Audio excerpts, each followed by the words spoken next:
Hey y'all, welcome back to another What's for Dinner. To start off the week, I'm making one of our favorite recipes, and that is this cheeseburger macaroni soup. So to my pot, I'm adding in a little under a pound of ground beef. I'm just breaking that up and browning it. Meanwhile, I'm going to go ahead and prep a couple ingredients. So I'm measuring out 3 cups of chicken broth. I'm also going to be taking 1 large peeled carrot, and I'm going to grate that up. You do need about a half a cup of shredded carrots. So once that ground beef was fully cooked, I went ahead and drained off all of that extra grease. The best way I have found to do it is to pour it into a little strainer that is placed over top of a bowl, and then once that grease fully cools down, I just dump it in the trash. So now I'm adding that ground beef back into my pan, and I'm going to season it up. So I'm adding in some onion powder and 1 big scoop of minced garlic, and I'm just going to let that cook for a couple of minutes, and then I'm going to pour in that chicken broth followed by that half a cup of shredded carrots. I'm also going to be adding in a little bit of dried basil, and then I'm just going to let all of this come up to a boil, and then that is when I'm going to add in my pasta. So this is about 2 cups of dry elbow macaroni noodles. I just cook those according to the package directions, so about 10 to 11 minutes, but that will of course vary depending on which brand you use. Meanwhile, I'm going to go ahead and slice up the cheese. So this is the great value version of Velveeta. I think it tastes really similar and it's quite a bit cheaper. I'm just cutting that up into bite-sized pieces. It makes it melt a whole lot faster. And then I'm going to dump that on into the pot, followed by 1 cup of heavy whipping cream. Normally when I make this, I just use regular milk, but since I had the heavy cream on hand and it needed to be used, I just went ahead and threw that on in there. It did make it quite a bit thicker, so I did try to thin it with some milk, and then I just let all of that heat through. And this is what it looks like when it is done. Seriously, so simple, and you cannot tell me that that does not look delicious. I'm telling you, this recipe will not disappoint you.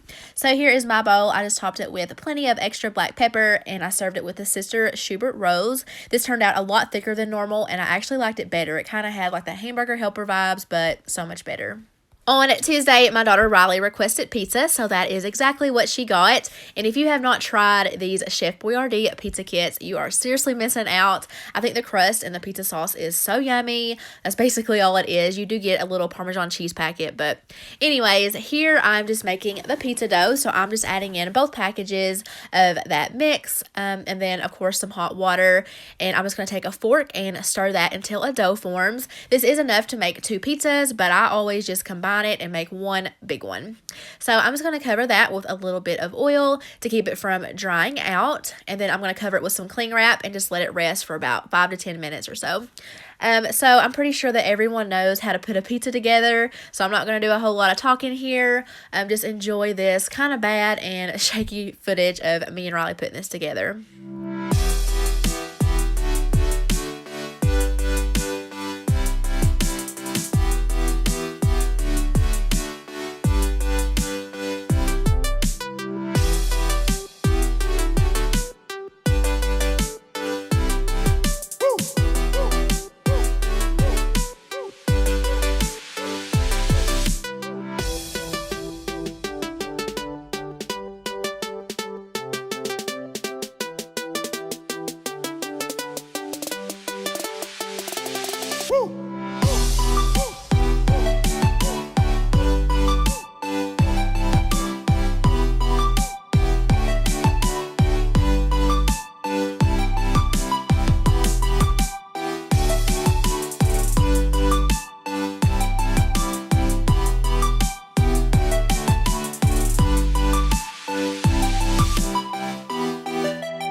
Now, how pretty does that salsa pizza look? Who doesn't love a good pizza night? It's just so quick and easy, perfect for a busy night, which is all my life is anymore. And I just served it with some raw broccoli and cucumbers with this ranch dip on the side that is so addicting. On Wednesday, I went to pick my kids up after work from my parents, and my dad had this whole big old feast ready for me. There was some ham, macaroni and cheese, green beans, corn, rolls, sweet potatoes. I was mega stuffed. He did send me home with a bunch of leftover ham, so I turned it into this broccoli and cheese rice ham casserole. That was a mouthful. But to a large saucepan, I'm adding in some rice. I will, of course, have this recipe linked down below in the description box so you can get the exact measurements. But I am just adding in some chicken broth, and a little bit of water because I didn't have exactly enough chicken broth. I'm also going to be adding in a little bit of butter, and I'm just going to let that come up to a boil, turn it down to a simmer, and let that cook for 15 minutes. Meanwhile, I'm going to go ahead and chop up some broccoli and chop up that ham. And all of that is just going to get dumped right on into that pot, followed by some sour cream, 1 can of cream of chicken soup, some milk, I'm just using 2%, also about a cup of sharp cheddar cheese, and then I'm just going to season everything to taste with some salt, pepper, onion, and garlic powder. So I'm just going to stir all of this together, and it is going to get dumped out into a greased casserole dish, and then I'm going to cover it with that remainder of cheese, cover it with some tin foil, and pop it in my oven at 350 degrees for 35 minutes, and then I'm going to pull it out and top it with a buttery Ritz cracker topping and let it finish for an additional 10 minutes.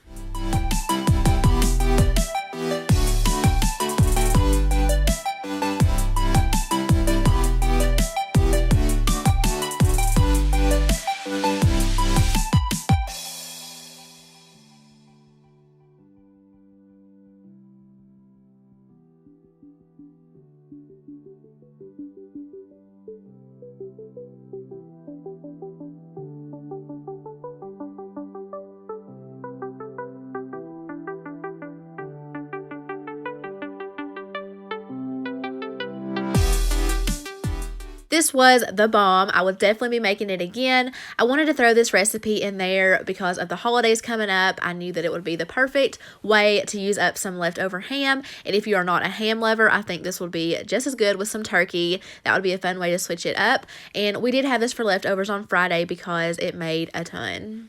On Saturday, my aunt threw together this delicious Thanksgiving dinner a little early for all of our family. It was a really nice evening. And then on Sunday, I made some BLTs. As y'all know, my favorite way to cook bacon is in the oven. I just fit as many pieces as I can onto a cookie sheet, and then I place that into a cold oven, and then I turn the temperature on to 400 degrees, and I let it cook for about 15 to 20 minutes. We do like ours crispy.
To go along with the BLTs, I also made some potato skins. I have been craving them for so long. So here I just have 4 medium russet potatoes that I have washed and dried off.